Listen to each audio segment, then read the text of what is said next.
الشيطان الرجيم. بسم الله الرحمن الرحيم. اللهم ارزقنا توفيق الطاعة وبعد المعصية وصدق النية وعرفان الحرمة وأكرمنا بالهدى والاستقامة وسد ألسنتنا بالصواب والحكمة واملأ قلوبنا بالعلم والمعرفة والصلاة والسلام على أشرف الأنبياء والمرسلين حبيب الله العالمين أبا القاسم محمد.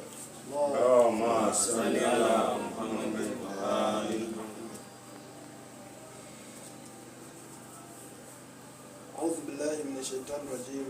بسم الله الرحمن الرحيم. والذين يستمعون القول فيتبعون أحسنه.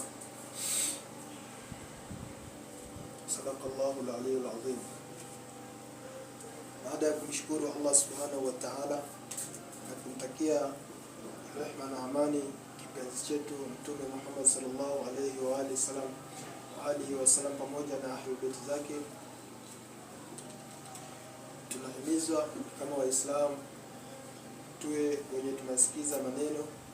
Allah subhanahu wa ta'ala anatuambia tusikize maneno na tuyachukue yale mazuri tuyafanyie kazi. Na vile vile sisi kama wafuasi wa Ahlul Bayt tunatakiwa siku zote tunaishi tukijifunza tabia na akhlaq, kujipamba na sifa za Ahlul Bayt alayhi wasallam. Allahumma salli ala Muhammad.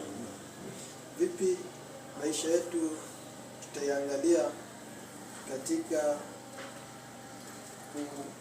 kuelekeza mwenendo wetu wote kiujumla. Maisha yetu ya siku zote inatakiwa iwe imelingana na Ahlul Bayt nubuwa.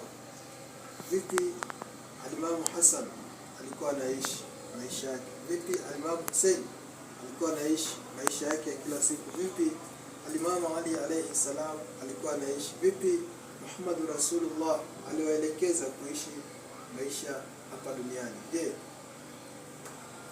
walifunzwa kuchukia